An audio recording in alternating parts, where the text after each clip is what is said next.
Welcome back, and now it's time for Hawkeye. That's me. To share with you a review for the next Superman movie, and that is Superman Returns. And I must tell you, this was a tough one. Uh, this was a tough one to say, hey, did I like it? Hey, did I not? What problems were going on with it and such? Um, and I gotta say, the second time watching it, the problems did come across as a little bit more problematic for me. So I'm gonna just put it in the pile of no, I'm not. I wouldn't recommend this one. It is better than Superman 3 and much better than Superman 4, but it still, I would suggest missing this one. Don't watch it, or uh, I will do Man of Steel as well, and I have a feeling I'm going to have a much more favorable review for that film, and it might be just go with that one. Uh, right out of the chute, the one problem, and there's going to be more than one here, but the first problem I have with it is I'm not sure, is this a sequel? Is this a remake? Is this a reimagining? What the heck is this? And it ends up really being all three, and it just becomes a bit of a little too confusing, or a little bit too much of each slice of the pie there for me. So there you have it. Now I'm going to go through a bunch of stuff. I got a few pages here to go through, so it's not all bad. There were some very good things about the film. I'm going to share them as well, but there were just too many problems I had with it. Now, the film was directed by Bryan Singer. He had directed a few X-Men movies, The Usual Suspects. So it's a pretty good record to go with there, right? But this one, it doesn't match the quality of the other ones. Although Singer does show he is a good director with this. Um, but the big problem is in the script, in the story. That's where most of the problems lie for me. Now, the story was by Singer, Michael Dougherty, and Dan Harris. The screenplay was then penned by Dougherty and Harris. Um, Now, to go over what they've done, Dougherty did a couple of the new Godzilla movies, as well as Krampus. And as well, the two of them, so Dougherty and Harris, have written before, or there's other projects they've worked on. They've penned a couple of the X-Men movies, which I think Singer then directed. So there's a history there, and like Singer, a good track record. But here, like their story may in the end be the biggest fault of the film, perhaps. Now when this film came out, it had a budget of 223 million. Now it was released in 2006, I believe. So, man, this film is almost 20 years old, and I remember when it came out. And even when it came out, I was like, hey, I'd like to see that, but I don't know. Maybe, I don't know. But I remember when it came out, and in addition to that, there was, as I read, 100 million then was thrown in worldwide marketing. So they wanted this thing to be a giant at the box office. They put a lot of money into it to try and make that happen. In return, they got a box office return of 391.1 million schmackers. Um, they were definitely expecting a much larger take. They were likely hoping, like, you know, hey, this might be it. They were probably hoping for maybe as much as three times that. Now, with smaller scale films, 3 times isn't much, but when we're talking about hundreds of millions of dollars, that's big. And their budget was enormous, much larger than Warner Brothers had originally thought. I think it climbed like 50 million, somewhere around there beyond what they were thinking or shooting for the budget to be in the end. Um, Now, because of the box office return, they were thinking of making a sequel. Singer may have, in fact, been a part of that as well. It was canceled.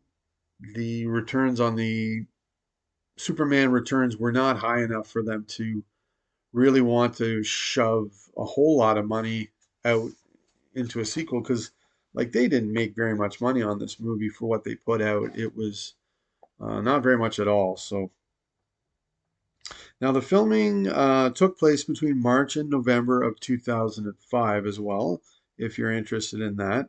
Um, Now, the music here, it brings back the John Williams theme and his score, really. And from what I've read, Singer wanted that. He wasn't going to make this if he couldn't get it. He got it. John Ottman comes in and does the music, and it's really good. It's a big plus. Of course, you have the John Williams score, so you definitely feel like you're watching a Superman movie when you hear that theme. Um, and Ottman as well does a good job with the material he brings to the film as well. So it's not all just on the old Williams score. So he does a good job, and as well, Ottman was one of the editors of the film as well. So that's kind of interesting how the person who does the music also does the editing. That doesn't happen very often. So now I'm going to go through um, a very, very small run through the story. This flick is over 2.5 hours long.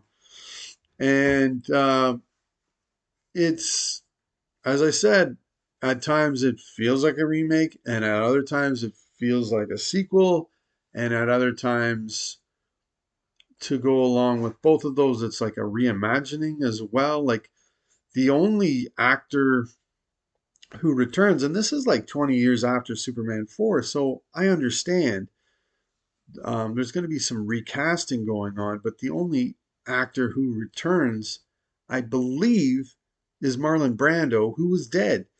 They digitally put him in the picture. They had voice recordings of him, so they put him in there to play Jor-El, the son of Superman. So he returns as well, but he's the only actor to return and play that part again. Now, to go through it really, really shortly, Superman has returned back to Krypton, the ruins of Krypton, and he's been gone 5 years. Now he comes back, and we soon learn that Lex Luthor, who should be rotting in jail or prison for the rest of his life, he's got out of prison. He only spent 5 years there himself. So now Lex has got a new scheme of how he's going to defeat Superman as well as destroy North America and create his own land just off the coast of North America. So that's the basic gist of the story. And in addition to that, there is a story with Superman and Lois Lane, the romance, which doesn't, to me, really come off as wonderfully as they were hoping to me. There is a gigantic reason why, and I'll get to that later. But there's that going on. But in the end, there's too much of that and not enough really good action to offset that or to combine with the romance to make this a winner in my mind. Um, And in addition, when the film was released, Bryan Singer suggested to Warner Brothers that they not screen test the film. It was, in a sense, but just to his trusted associates, whomever they were. And they gave him feedback, and then 15 minutes of the film was removed. So this sucker was almost 3 hours long. Um, and there you have it. So right at the beginning of the film, it's definitely we're in the remake territory here, where you see Krypton explode, and then quickly going to, it's good, it works, it still works.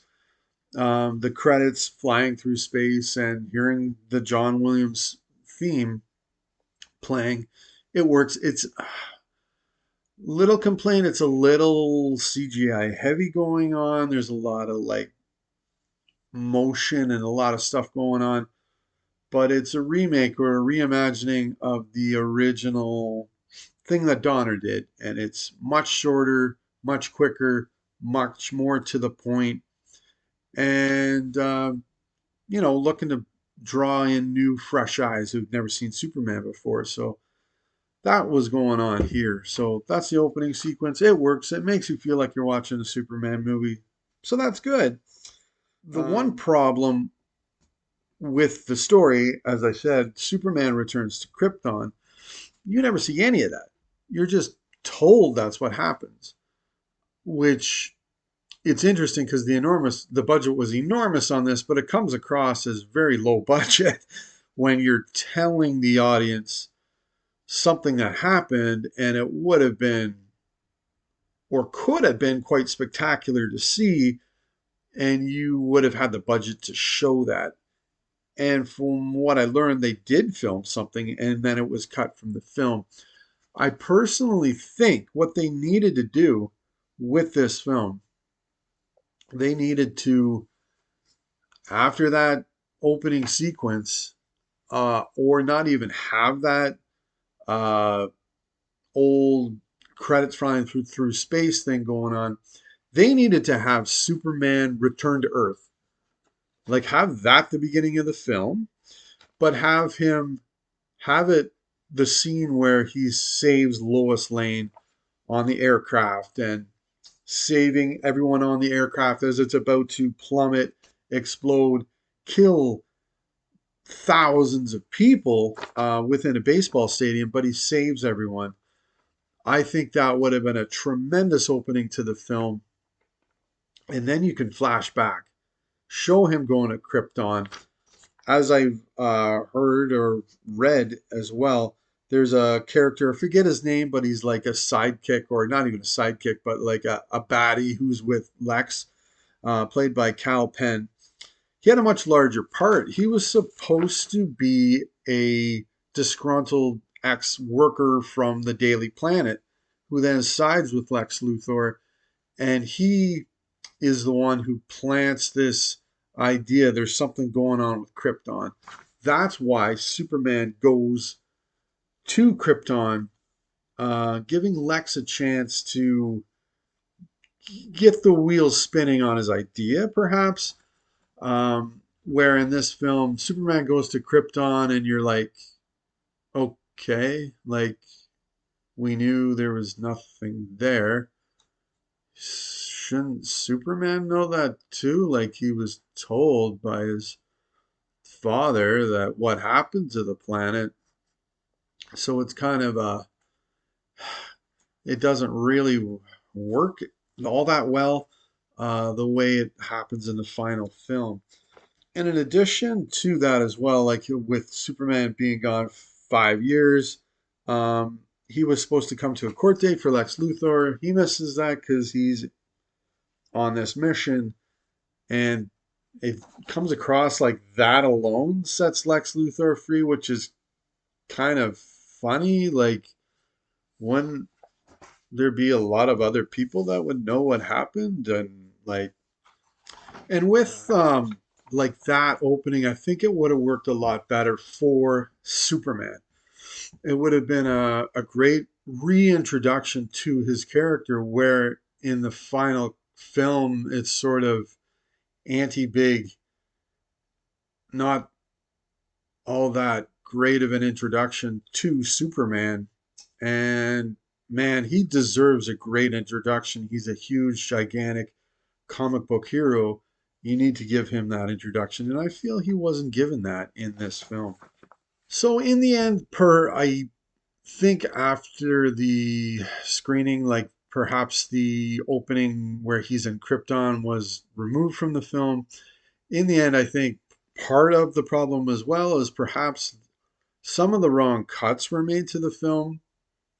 And in the final film you do get, there were things in that elongated things or like kept the runtime clicking where maybe some cuts on some of that stuff would have been better cut than having a very important part of the story shown to the audience. Now I'm going to go through the cast and my thoughts on the performances of the actors. And most of it's good. Some of them I'm not a big fan of. Some of it's the acting, and some of it is the character um, that I wasn't a big fan of. So it's once again a mixed bag coming from me about this film. Now, Superman was played by Brandon Routh. He does a good job as Superman. I find he does a nice rendition of Christopher Reeve. He even looks like Christopher Reeve. I think he's the same height as Christopher Reeve. It's it's working in that area there. Um, where I found his performance was lacking was in the Clark Kent. It left a lot to be desired from me. He was too bland. I found him not not dorky enough or not clumsy enough to pull that off. Where I think Reeve he hit a home run in his portrayal of Chris or as Chris a little Christopher Reeve hit a home run on his performance as Clark Kent. So it just I wanted more out of that particular character than I got in the end here. Now the quite lovely Kate Bosworth plays Lois Lane. Now Bosworth was I think only 22 at the time of the film, and I must say she does come across as just too young to for these things to be going on. This is 5 years later after Superman 2, okay? And oh, by the way, it doesn't feel like whatever year that's supposed to be, 1983. You know, it's not that. But she's far too young to be that character at this point. You almost needed somebody, a woman in her mid 30s or early 30s would have worked better in that department, in my mind. But Bosworth does a good job. The problem I had was her character brings all the romance and the tension created between Superman and her now boyfriend. I'll get to him in a moment. As I said earlier, there just isn't enough action to offset that or to marriage those two things together. But in the end, she plays my least favorite Lois Lane of the series. Amy Adams played her in Man of Steel, and I think I liked her performance or how her character was written and came across better than I liked her in this one. It's my least favorite Lois Lane. Now, somebody that did real good in this job, and he was supposed to get the role all along. The writers had him in mind. He was picked to play the role is Kevin Spacey as Lex Luthor. He does a very good job. There's elements that are good, like that new things he brings to the character that work. And he does a really good job, and definitely is one of the highlights of the acting department is Kevin Spacey. He does a pretty darn good job as Lex Luthor. Now, one problem I had with Lex, and it was like his reintroduction to his character, was he had found a woman. It was played by Noel Neal, who originally played Lois Lane in the TV show that had George Reeves. So that's really cool. Noel Neal returns to a Superman movie, and she plays his wife. She's really elderly and really, really, really, really rich, and he's married her just to get her money. She dies, and then he like forges the signature, and I'm like, if you're that good at forging, which the film proves that you are, why did you waste all this time and you could have just forged your signature and the money's yours? So, yeah, I don't know. Just a question I had that. Uh, Now, another performance I thought was quite good was by Parker Posey. She plays Kitty, which is Lex's lady. It used to be Miss Tessmacher, now it's Kitty. Now, the problems I had with her character, though, is she came across as too muted. Um, when you knew she didn't like what she was seeing, you knew she was dealing with some stuff deep down inside of what's right, what's wrong, what Lex is doing is going to hurt her and hurt people she cared about. But she didn't really say anything. In the end, she's doing things, but she's also still with Lex at the end of the film, abandoned on an island. But she came across too muted to me, and definitely too much like Miss Tessmacher the Third. After there was a return of Miss Tessmacher in Superman 3, it's the same character again. And I like Parker Posey in this role. I thought she did a really good job um, with what she was given. But man, I'm left again saying, wow, they needed to go with some different villains here. Lex is okay, but why don't you go with some different villains? Why are we returning to that well again to rewrite the same characters? There are many villains from the comics that you could grab onto, get, and put in this film. Um, and even you can combine it with him going back to Krypton, perhaps something like that. But it definitely left me wanting a different array of villains than what you're given here in Superman Returns.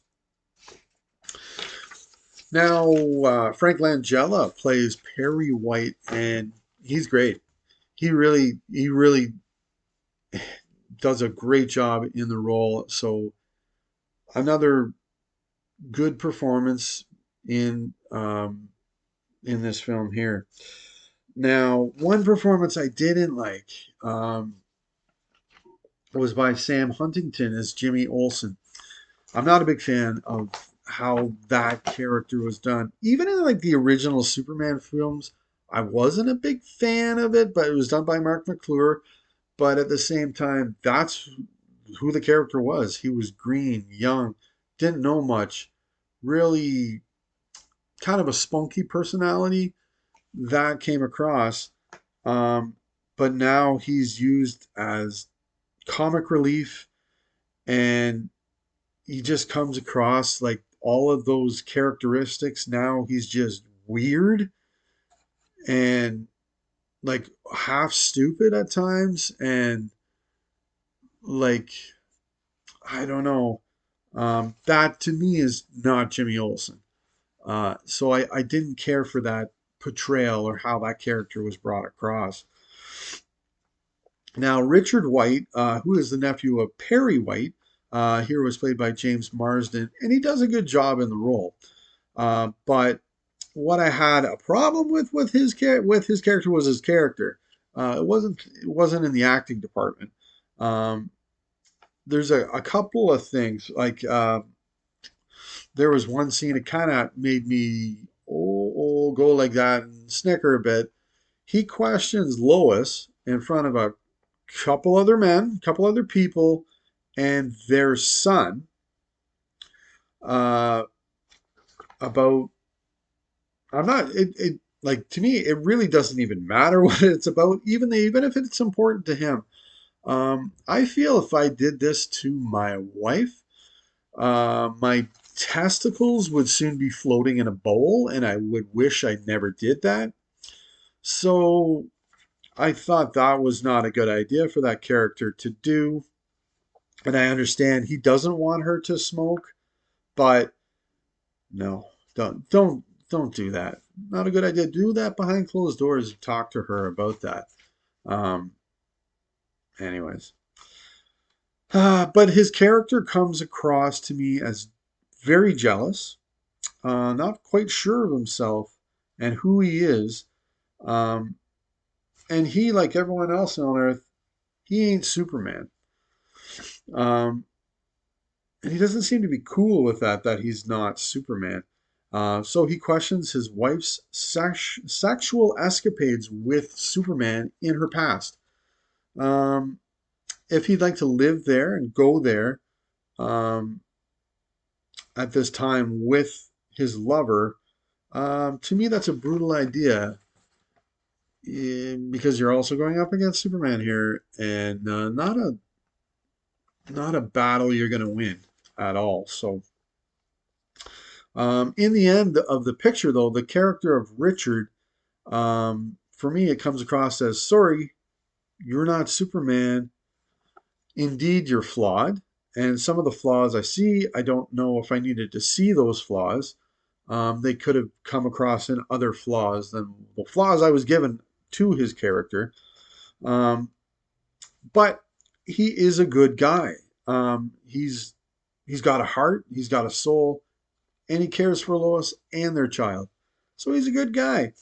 But you ain't Superman. So not good enough, man. It doesn't matter that you're a good guy. I don't like that resolution in his character because it leaves me with no resolution to the character and that problem that's brought forward to me in his character. Because it'd be like everybody else on Earth. You ain't Superman. That's the problem. Well, there's nothing you can do about that. So there you have it. Now the little boy, Jason White, the son of Richard and Lois, played here by Tristan Lake LeBeau. He's okay in the role, um, at best.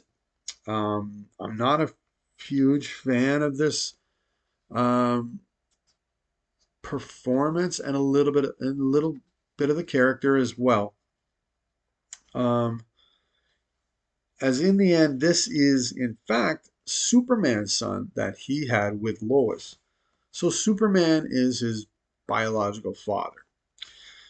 Um, but I found LeBeau's performance was way too bland and way too wooden, and he just didn't come across as Superman's son at all. He just came across as some kid.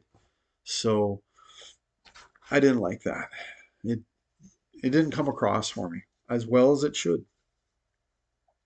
And there's a scene where he plays, I think the song's called Heart and Soul, on the piano with another baddie, Brutus of Lex's, and they're playing that together on the piano. It looks like, oh, this is going to be a moment where like Brutus falls in love with this kid, like, or he's like looks at this kid that, oh, he's a good kid and something good'll happen out of it. But Lois is sending a fax away to the Daily Planet to tell them where she is, and I don't know, the not saying that's where the scene should have went, but the tone was once again just slightly annoying. Like I don't, ugh, like I didn't care a lot for that scene. Another thing that was slightly annoying as well is the power continues to go out. And when it does, it's like you're always in the Daily Planet when the power goes out. I think it happens at least 3 times in the film, and it's just okay, we're going back to that again. So it was slightly annoying as well. And there was even an annoying line. I found it annoying. It was definitely played for comedy, and maybe some people would find it funny.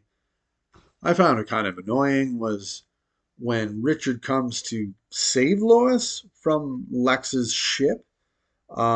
She says, "How did you get here?" And he says, "I flew." That was like really eye rolling and annoying. It was I didn't care for the forced comedy in that scene because it wasn't funny, and I'd rather go with the tension and the stress of getting out of this situation than laughing at a bad joke. So it didn't work for me. Now, as I was saying earlier, Singer does a good job of behind the director's chair in certain departments. It's well filmed. There is actually some very nice detail in the shots. The director of photo, the DOP or director of photography here is Newton Thomas Sigel. So I got to shout out to him, say, hey, he did a good job too, because that was his job was in the filming department. So those are pluses to the film there, for sure. But at the same time, in saying all of that, the film was just too damn dark, uh, picture wise. I was yearning for like the nice, brilliant colors that Richard Donner had brought us, and Richard Lester continued to bring us, where the blues were very blue, the reds were very red, the whites were very white. Everything was what it should be. And at that time, to me, that was very comic book like. That was very colored. Uh, as Singer said, Donner's original film was a major influence to him in filmmaking. But I wonder in this film, like if Tim Burton's Batman was just as big of an influence as well, because it's sort of leaning towards like the dark look of Batman as well. And I don't know. As I said in earlier reviews, I'm not a big Superman aficionado when it comes to the comic books. I've read some, not very many. So I don't know. Is that what Superman did? Changed his look? Did he become very dark within the comics, the look and everything? If so, okay, I gotcha. But hey, I'm just here to tell you the original look was much better than the dark. I can't really quite tell the colors of his costume at all times.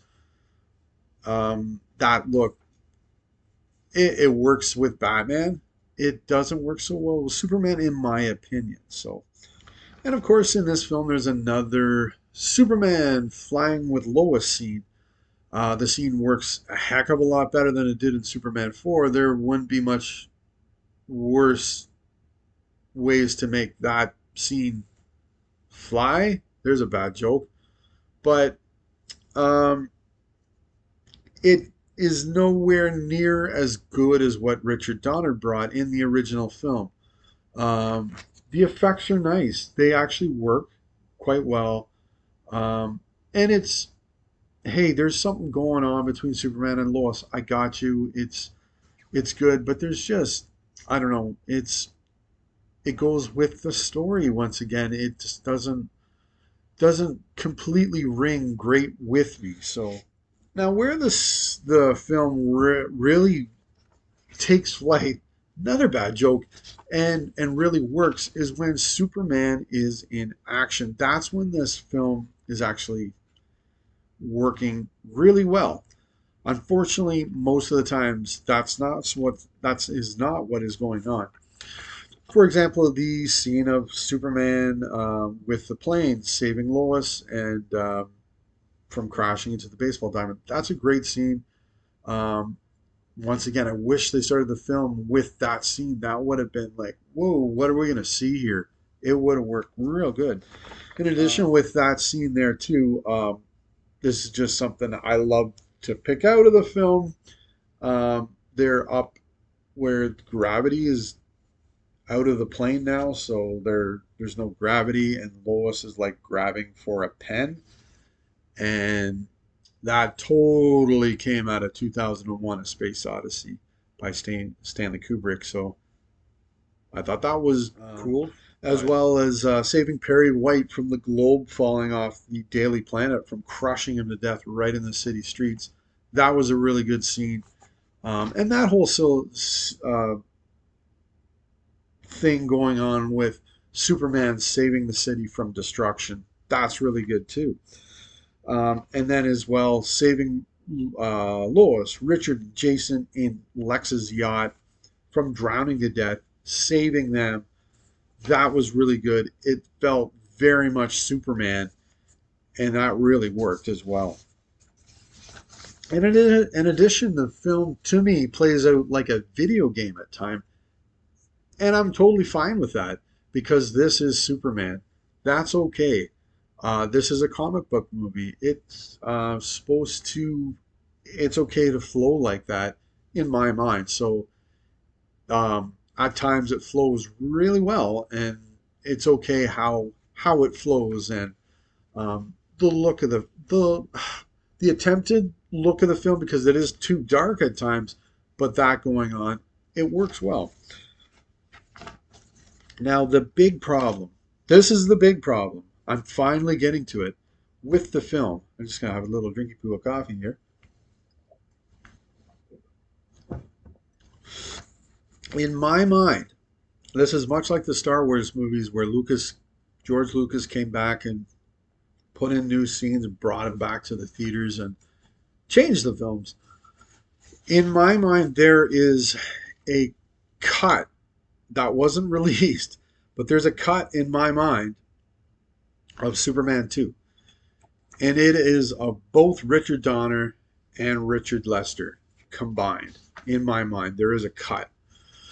Now, within that cut, it would take the ending of Richard Donner's cut, meaning the ending of Superman would have had to have been changed, but it would have had that ending where Superman reverses time and everyone has not experienced Superman 2 at all, other than Superman.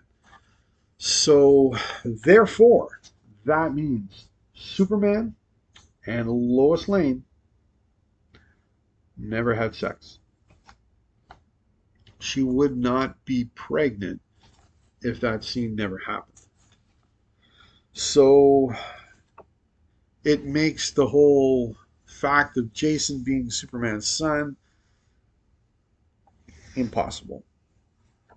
So that's the big problem I have with the film right there that just made me say, wow, that's unfortunately that's too big for me to say, hey, this movie's worth a look.